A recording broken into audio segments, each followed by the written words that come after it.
মিটেছে, এখন শুরু হবে পর্যালোচনা। 26শে বিধানসভার ভোটে কোন দল হারলো, কে জিতলো, হারলেও সম্মানজনক অবস্থানে ছিল কারা, জামানত বাজেয়াপ্ত হয়েছে কোন দলের, ইত্যাদি বিভিন্ন বিষয় নিয়ে চলছে চুল ছেঁড়া বিশ্লেষণ। এবারে ভোটে একাংশ আসনে ভোট কাটুয়ার তকমাও জুটেনি বেশ কিছু দলের। আর এই প্রতিবেদনে জেনে নিন শ্রীভূম এবং হাইলাকান্দি জেলা বিধানসভা নির্বাচনের বেশ কিছু গুরুত্বপূর্ণ তথ্য। শ্রীভূমি জেলায় উত্তর করিমগঞ্জ আসনে মূল লড়াই ছিল ক্ষমতাসীন বিজেপি এবং কংগ্রেসের মধ্যে। আর হাইলাকান্দি জেলার আলকাপুর কাটলিছড়া আসনটি এবার ছিল আলোচনার শীর্ষে। 3 জন সিটিং বিধায়ক প্রতিদ্বন্দ্বিতা করেছিলেন একই আসনে। 1 লক্ষেরও বেশি ভোটের ব্যবধানে হেরেছেন সিটিং সেই 3 বিধায়কই। কংগ্রেস প্রার্থী একাই প্রায় 68% ভোট পেয়েছেন। হাইলাকান্দি জেলার আলকাপুর কাটলিছড়া আসনে লজ্জার নজির গড়েছেন আজমলের দল থেকে 2 বার করে নির্বাচিত 2 জন এবং 1 বার নির্বাচিত 1 জন সহ মোট 3 বিধায়ক। কোনো মতে 2 বিধায়ক জামানত বাঁচালেও 1 বিধায়কের জামানত পর্যন্ত বাজেয়াপ্ত হয়ে গেছে। শ্রীভূমি জেলার 4টি এবং হাইলাকান্দি জেলার 2টি আসনের বিস্তারিত ফলাফল এবার দেখে নেব। প্রথমেই নজর রাখবো শ্রীভূমি জেলার উত্তর করিমগঞ্জ আসনে। জেলা সদর সন্নিবিষ্ট এই আসনে মূল লড়াই ছিল ক্ষমতাসীন বিজেপি এবং কংগ্রেসের মধ্যে। ডিলিমিটেশনের পরেও উত্তর করিমগঞ্জ আসনের দখল অটুট রাখতে সক্ষম হয়েছে কংগ্রেস। বিজেপির প্রার্থী এখানে ছিলেন জেলা বিজেপির প্রাক্তন সভাপতি সুব্রত ভট্টাচার্য। তিনি ভোট পেয়েছেন 96,353। সমষ্টির মোট ভোটের 42.66% ভোট পেয়েছেন তিনি। এদিকে কংগ্রেস প্রার্থী প্রাক্তন বিধায়ক প্রয়াত জামাল উদ্দিন আহমদের পুত্র জাকারিয়া আহমেদ পান্না, তিনি 1,22,356 ভোট পেয়ে নিকটতম প্রতিদ্বন্দ্বী বিজেপির সুব্রত ভট্টাচার্যকে 26,003 ভোটে পরাজিত করে বিধায়ক নির্বাচিত হয়েছেন, যা ছিল মোট ভোটের 54.17%। তিনি নিজের অনুকূলে রেখেছেন। উত্তর করিমগঞ্জ আসনে আজমলের দলের অস্তিত্ব বিলীন হওয়ার বিষয়টি স্পষ্ট হয়ে উঠেছে। এআইইউডিএফ এর প্রার্থী চৌধুরী হিবরুর রসুল ওসামা মবরুর পেয়েছেন মাত্র 2038টি ভোট। ইউডিএফ প্রার্থীর জামানত বাজেয়াপ্ত হয়েছে উত্তর করিমগঞ্জ আসনে। তিনি সমষ্টির মোট ভোটের মাত্র 0.9% ভোট পেয়েছেন। দক্ষিণ করিমগঞ্জ আসন। আলোচিত এই দক্ষিণ করিমগঞ্জ আসনেও দখলদারি বহাল রাখতে সক্ষম হয়েছে কংগ্রেস। দলীয় প্রার্থী আমিনুর রশিদ চৌধুরী 1,37,257 ভোট পেয়ে রীতিমতো নজির সৃষ্টি করে ক্লোজ আপ লড়াই ছাড়াই একেবারে বিধায়ক নির্বাচিত হয়েছেন, যা মোট ভোটের 57.78% ভোট কংগ্রেস প্রার্থীর অনুকূলে গেছে।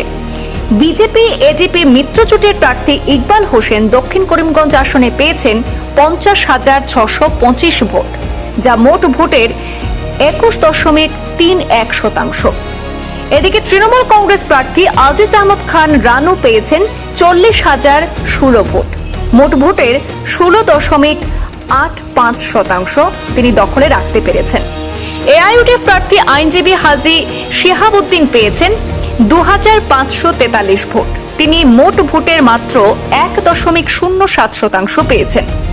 দক্ষিণ করিমগঞ্জেও এআইইউডিএফ প্রার্থীর জামানত বাজেয়াপ্ত হয়েছে। এআইইউডিএফ এর এক সময়ের দুর্গ দক্ষিণ করিমগঞ্জে ইউডিএফ এর এমন দশা কার্যত স্পষ্ট হয়েছে যে সংখ্যালঘু ভোট আজমলকে প্রত্যাখ্যান করে কংগ্রেস এবং মিত্রজোটে মিশে গেছে।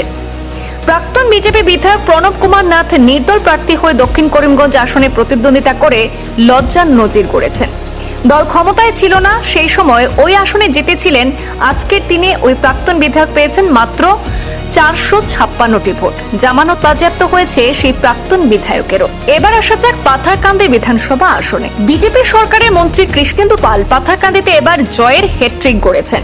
তৃতীয়বারের মতো রীতিমতো চমক দেখিয়ে 98,101টি ভোট তিনি লাভ করেছেন। মোট ভোটের 64.35% তিনি দখলে রেখেছেন। পাথারকান্দি আসনে কংগ্রেস প্রার্থী করেছিল পাথারকান্দি বিষ্ণুপ্রিয়া মণিপুরী থেকে ভূমিপুত্র কার্তিক সেনা সিনহাকে। তিনি সর্বশক্তি প্রয়োগ করে 51,337টি ভোট দখল করতে সক্ষম হয়েছেন। 46,764 ভোটে কৃষ্ণেন্দু পালের কাছে হারলেও কংগ্রেস প্রার্থী কিন্তু 33.67% ভোট নিজের দখলে আনতে সক্ষম হয়েছেন। রামকৃষ্ণনগর বিধানসভা আসন। রামকৃষ্ণনগর বিধানসভা আসনে এবারও বিজেপির প্রার্থী সিটিং বিধায়ক বিজয় মালাকার সেখানে অপ্রতিরোধ্য থাকলেন। 1,34,013 ভোট লাভ করে জয়ের হ্যাট্রিক করেছেন বিজয় মালাকার। মোট ভোটের 70.07% অনুকূলে রেখেছেন বিধায়ক বিজয় মালাকার। সেখানে কংগ্রেস প্রার্থী সুরুচি রায় 50,248 ভোট পেলেও 83,765 ভোটে পরাজিত হয়েছেন। মোট ভোটের 26.51% ভোট অনুকূলে রেখেছেন কংগ্রেস প্রার্থী সুরুচি রায়। রামকৃষ্ণনগর আসনে জামানত বাজেয়াপ্ত হয়েছে এআইইউডিএফ এবং এসইউসিআই প্রার্থীদের। এআইইউডিএফ এর প্রার্থী ডক্টর অনুপ কুমার দাস তালুকদার পেয়েছেন মাত্র 1302টি ভোট, অর্থাৎ মোট ভোটের 0.69%। তিনি 1 লক্ষেরও বেশি ভোটে হেরেছেন। ইউডিএফ থেকেও আরও লজ্জাজনক পরিণতি দেখা গেল এসইউসিআই প্রার্থী সঞ্চিতা শুক্লার। তিনি পেয়েছেন মাত্র 580টি ভোট, যা মোট ভোটের 0.31%। শ্রীভূমির পর এবার হাইলাকান্দি জেলার যে দুটি আসন রয়েছে, আলগাপুর কাটলিছড়া আসন এবং হাইলাকান্দি আসনের ফলাফলেরও একটু বিশদ আমরা তথ্য জেনে নেব।